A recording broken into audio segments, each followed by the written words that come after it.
So I should have recognized that, yeah, 604 times 2 is going to be 1 inch, 0.208. So that is symmetrical, that carries through. So that is our X distance for all of our holes. So we're just going to put in 0.604. That's the incremental distance that we're moving. I got to get that negative in there because I want to move to my left. If I leave it as a positive, it's going to start off at my negative and then it's going to start working the holes to the positive.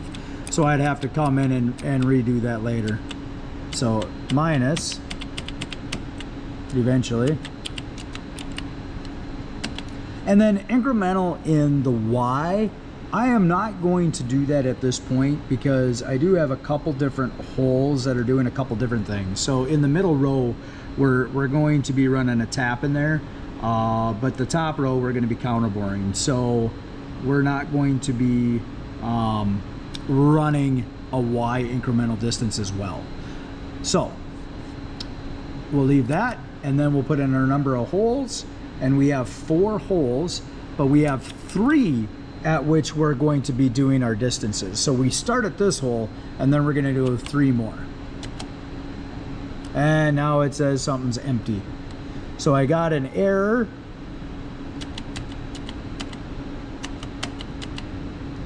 And there I just put in the 0 for the Y incremental distance, so that's going to stay the same. So now it has 3 points. We're going to start off here and move 3 times for each one of those.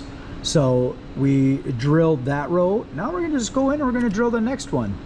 So it says repeat, we can translate, we can do all sorts of stuff, or we can escape. But now we're going to just drill 7. So I actually hit repeat here. We could repeat that a couple times, but then we have to move our Y distance. So I'm just going to reprogram our row. If I hit that, all of our numbers pop back in, which is great because our X starts in the same spot. Our Y now is different according to our print. Now our Y is going to be at 1 inch 10. So I can just put that in there. I can leave the minus because our minus button is so awesome. 1 inch 0 1 0 10. Drill depth doesn't matter because it's all manual. I just put a number in there because sometimes it likes it, sometimes it doesn't. The X distance is still the same. The Y is still the same because we already adjusted our start spot. So we're not moving our Y and we're just going a few holes. So there we go. Now we can drill another row. So now we can still start at the same spot. Our Y now is going to be down at 1.515. Same thing, same distance, and we are done. We have just created all of our drilled positions for the top of our part. So basically I'm going to run this row, I'm going to run that row, and then I'm going to run that row.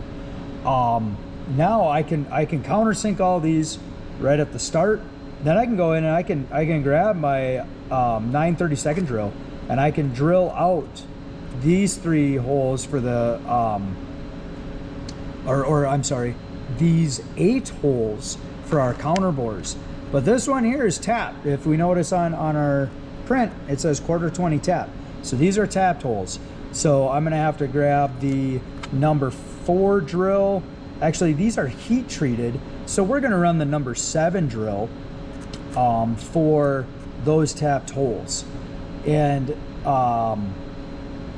so then we're gonna run those separate. So what I'll do when I run the program, I'm gonna go 1 2 3 4 when I'm drilling, and then I'm just gonna skip 4. I'm just gonna hit the button 4 times, skip all 4 of those holes, and then drill out those 4 holes. And then I'll come back and I'll run those holes. So it makes it super easy. We can just skip the holes while we're doing it and while we're in on the program. So now I've got a program made for that top part. I can also make a chamfer at this point. We could run a chamfer on the part. I got enough room here and on the lip of my part to run a chamfer, so we can create that as well. So if we go in, we're gonna mill a line. We can also probably mill a rectangle. Let's try mill a rectangle. We're gonna mill a rectangle. So is this gonna be on the inside or the outside? So this is on the outside of our part. So we're gonna go to a 0. The tool diameter, right now I'm thinking I'll probably grab like a 1/4 inch chamfer tool. but I kind of just want to offset it a little bit, just for the flat on the tip. So when we have our chamfer tool and it comes up, the bottom has a flat on it typically for your chamfer tools. So we're going to just offset it past that flat. So we're going to call our diameter like, we'll just call it a simple 1/8 inch. Didn't keep my decimal point in there. So we're just going to go back and we're going to call it an 1/8 inch. Our X center and Y center. So we're on the outside of the part. So we're going to be at 0 and 0. Z clearance. So this is going to be your kind of your retract, or where are you going to start? Well, we're going to start, let's just say 100 thou above the part. Our depth, sure, 100 thou, but we're just going to call it an 1/8 inch.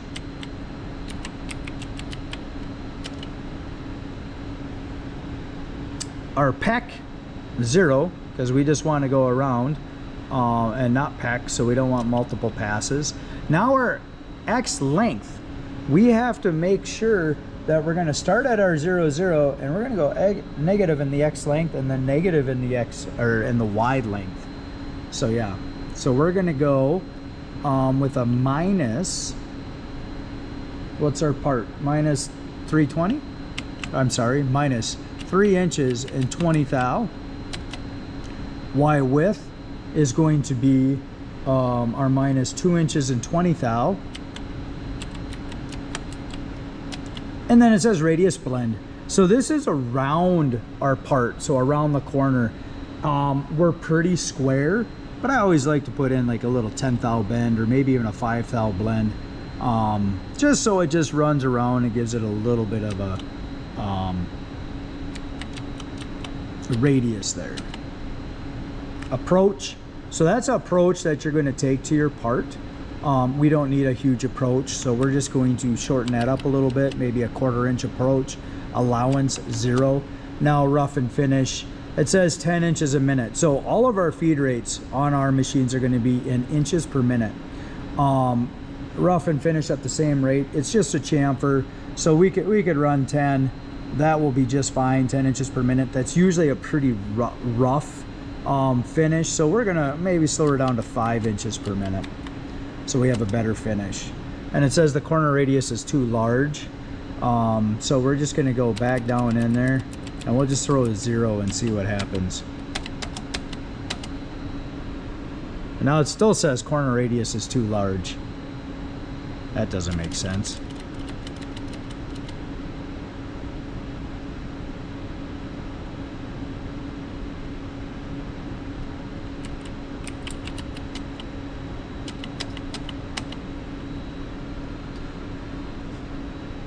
Alright, so it doesn't like what I'm trying to do there. I'm trying to figure out what we're looking at. What's wrong? It says corner radius too large. Even with a 0 in there, it didn't like it. I'm gonna go 0, and I'm gonna take out the approach. No, still doesn't like it. We're on the outside, so that's correct.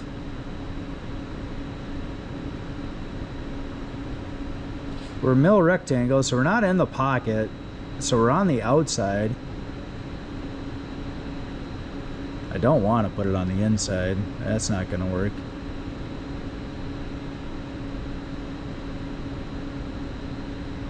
That's about right for the tool diameter. X center, Y center, clearance, peck. So it's not liking it. So I'm going to go back.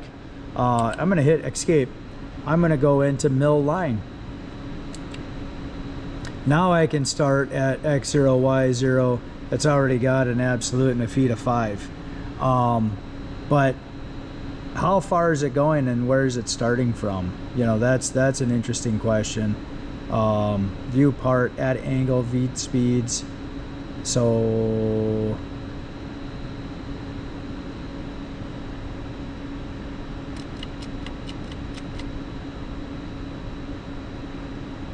oh yeah, so we're gonna start there. So what's gonna happen is we're gonna start on our X0, Y0, and we're gonna come over to the spot. Now if you notice, our stop is in the way.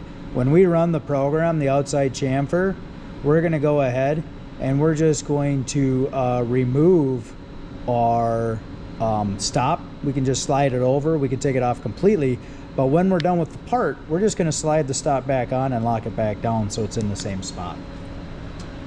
We can do that because of our tolerances are plus or minus 5 thou. We've got a 3-place decimal. If you were any closer than plus or minus 5 thou, I wouldn't recommend moving that stop. I'd recommend maybe just programming like one side of your part and then moving your part. I can show you how to do that as well. Maybe even with the stop off, I'll show you a different way to do the chamfer. But if we're going to mill a line here, it just starts at our 0, 0 spot. So then we're just going to come in and we're going to mill the line. So what it's going to do is it's basically connecting to the last spot. So in our X, we're just going to minus the distance of our part, because that's where we're going to travel to. Then we're going to mill a line. So now we went from our 0, 0 spot. We're going to go over here. Now we're going to come down our 2 inches 20, come back across and come back up.